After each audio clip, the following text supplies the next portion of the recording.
Welcome back to Men and the City. Welcome to Paris, France, one of my favorite cities in the world.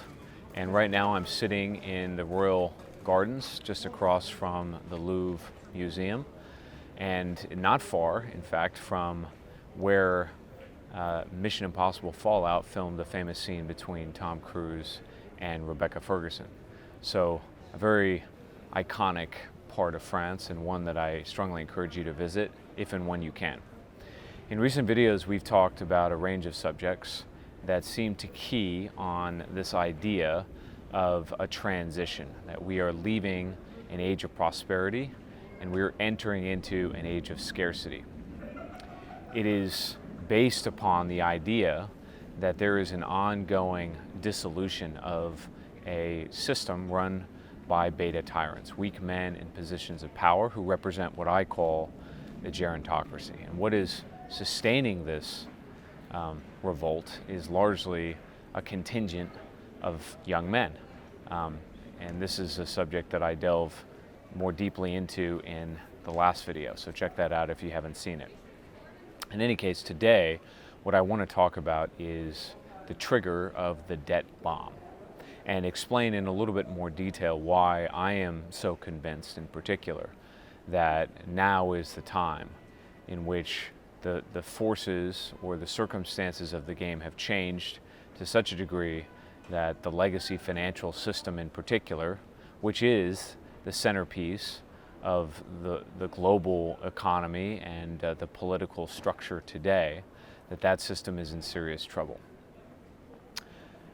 Over the last 3 years, 3 critical events have occurred that I believe changed the game beyond recognition, and we're just beginning to feel the full effects of those game-changing events. The first is COVID. Now, we don't need to relitigate what happened or discuss what the potential implications are behind the scenes, who orchestrated it and whatnot. For the purposes of this video, let's just focus on the economic and political consequences of that event. When COVID struck, the collective wisdom inside Western governments and governments around the world was to shut down their economies for a prolonged length of time. And this reactionary policy became politicized in many countries and turned populations against one another. Governments, for whatever reason, decided to sustain this lockdown period for a long time, months, and in some cases nearly years. The consequences of doing that have been substantial. They've been severe for the governments in many of these countries, for corporations and businesses, and of course for households. And so early on there was a recognition inside the US government, in the UK, in various parts of Europe, and I think to a lesser extent in East Asia, that households in particular would need a bailout to get through this process, to get through any prolonged lockdown period. And that's exactly what happened. And so the purse strings were loosened and huge amounts of money were dropped from the high heavens via helicopter money. And all of us, myself included, received direct deposits from the US government or whatever your representative government was. And we then took that money and went out and spent it. Now, that was not the sole cause of the inflation that we're dealing with now, but it certainly was a major driver of it. And we'll come back to this point in just a moment. The second major event that changed the landscape beyond recognition was an exogenous shock to the system that is still being processed by the inner workings of power across the US. It was such a shock because it was largely unpredictable. Very few people expected it or anticipated it whatsoever. But the second major event was Russia's invasion of Ukraine.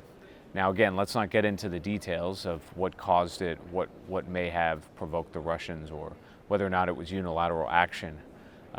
Let's set that aside for a moment. Let's think about it more from an economic or political vantage point, in a geopolitical sense. The Russian invasion of Ukraine was viewed as a dire move for Vladimir Putin in particular. Many believed in the West that Putin would not survive the backlash from the United States in the form of sanctions and an international coalition against him. Not only has he survived, but in many respects he has facilitated the isolation of the West in ways that they certainly did not expect. And so, unlike previous efforts to sanction and isolate various countries around the world, in this case it appears as though the Russian invasion of Ukraine has created a boomerang effect. It has, in some sense, rigidified resistance against the United States. And this is manifest not just in terms of supply chain reorganization, it's manifest not just in terms of the escalation of conflict between Russia and the West, but also because of new alliances and hostile rhetoric that's coming from previous sources of support against the United States and various other Western countries. Notably, of course, countries like Saudi Arabia inside the Gulf Coast countries, what we call the GCC, and even some dissent inside Europe, although that has been more muted. That's a subject we'll return to in future videos. In any case, this war in Ukraine has disrupted the hegemony of the U.S. financial system and the dollar that operates it. The third event that has been critical and might even be more important than the other two is the Fed's decision in the spring of last year, of 2022, to rapidly and aggressively raise interest rates. Now, since the 1970s, it's well known that huge amounts of money has been printed. In fact, you might say that the entire economic structure of the West has been financialized. This is not just because of fiat, it's also because of globalization or the offshoring of core economic competencies, be it manufacturing or rare earth minerals or what have you. In any case, these core competencies left the West, and in exchange, we borrowed enough money to buy the goods manufactured more cheaply in different parts of the world.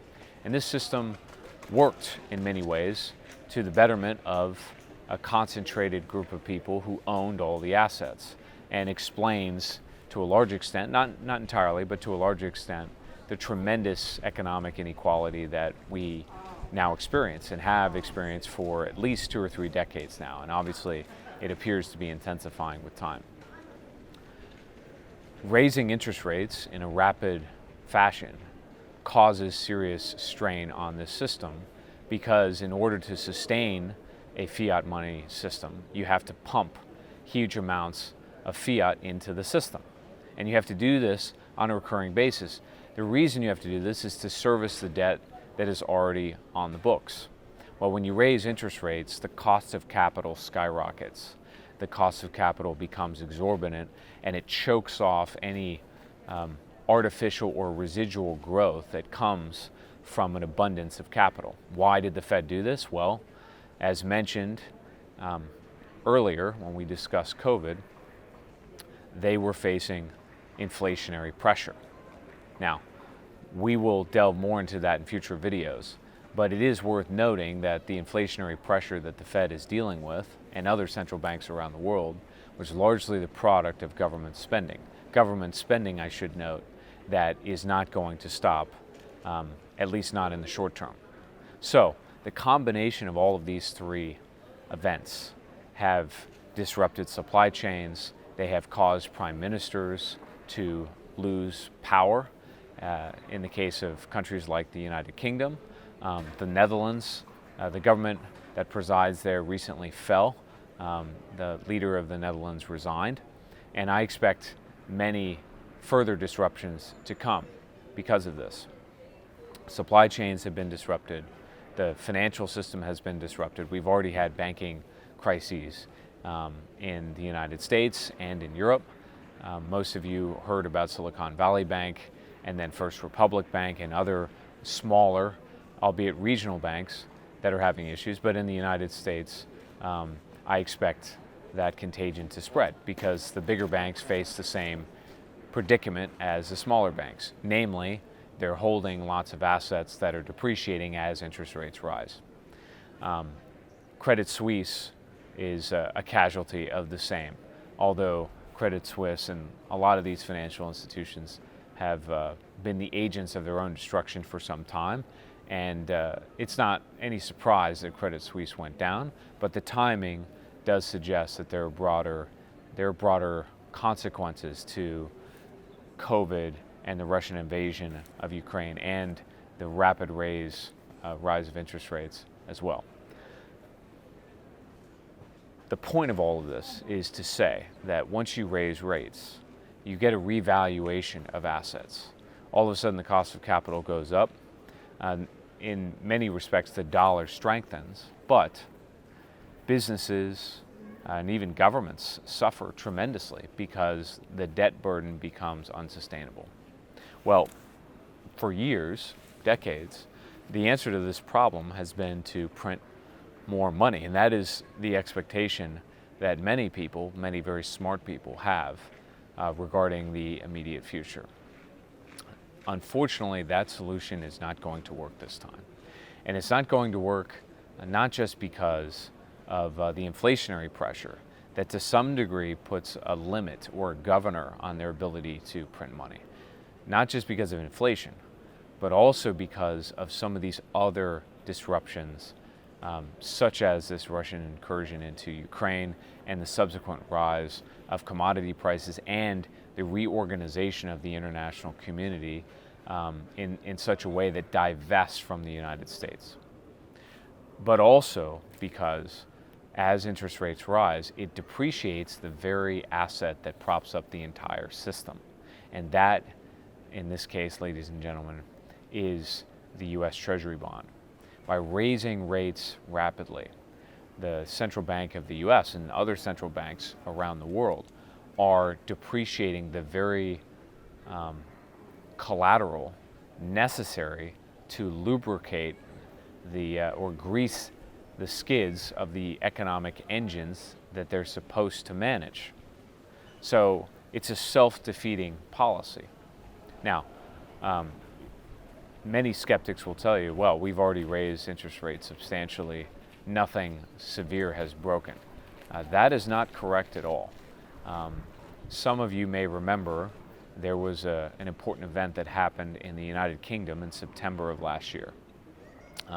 There was an incident in the bond market, what we call UK gilts. And what happened effectively is that because you had so much glut in that bond market, in other words, you had so many institutions, in this case pension funds, that were hoarding these government assets because they are considered pristine collateral, that when the Bank of England raised rates rapidly, it depreciated the value of that collateral asset. And these pension funds, who were already underwater because their liabilities are greater than their assets, they were margin called. In other words, they had to quickly liquidate these Treasury bonds. They had to sell their UK gilts and dump them on the open market. And when that happened, it caused a panic because the only way governments can stay solvent is by issuing IOUs that are paid for, that are bought, that are scooped up by somebody else. Well, this is how the game ends. COVID slowed down the economy, so getting back to normal growth is going to be almost impossible, especially in the growth segments of the economy, specifically small businesses in the United States or small and medium-sized businesses in Europe. Many of those businesses have suffered horrendous losses since COVID. And now that the cost of capital has risen as dramatically as it has, they can't get access to money, and so they're hemorrhaging, which is why the regional banks that finance them are hemorrhaging. So growth has been neutralized. Second, international creditors that depended upon and relied upon pristine collateral provided by the United States and other Western countries, well, they are moving in a different direction as well. They are divesting because of the boomerang effect of this Ukraine war. rather than coming to our side in this international conflict, what the Russians have done is isolated the West. They have encouraged, they have stimulated in some sense, a growing international bloc of countries that are interested in a new monetary regime, probably one that's based on gold, but that's a discussion for another time. But nonetheless, one that is de-dollarized. And so a growing contingent of the world is beginning to liquidate their positions in Western IOUs or Western bonds. So that source of capital is gone. And finally, domestically, because of this rapid rise of interest rates and the depreciating effect that it has on this pristine collateral, there are now banks throughout the United States and other institutions that are reevaluating whether or not they should actually own Treasury bonds. Now, to be clear, there are many people who will say just the opposite. They will say that as interest rates rise, there will be a flood of investors that want to go in to buy these Western bonds and sustain or prop up these governments. Well, I don't think that that is going to happen this time. And what all of that adds up to is a debt crisis. A debt crisis that I believe has already begun. A fire sale means that large numbers of assets, or all assets, are sold by a particular institution or a group of actors in an economy at any given time. A fire sale of the pristine collateral that props up the entire system, U.S. Treasury bonds, is about to commence. And it's going to commence because of a slowdown economically that started with COVID, because of a global isolation that the United States and other Western countries are experiencing as a byproduct of the war in Ukraine, and because the value of that underlying collateral is collapsing beneath their feet at the same time due to raising rates so quickly. All this adds up to a moment in time that is imminent, that's coming in the near future, in which there's going to be a rush, a mad dash to the exits to get out of an asset class that is toxic, that's cancerous, and pervasive in a system that doesn't work anymore. Ladies and gentlemen, the trigger of the debt bomb has been initiated, and it's been initiated by these three events over the last 3 years. A fire sale is coming, and when that happens, the world is going to change. And we will talk more about that in future videos. Stay tuned for more, and we'll talk soon.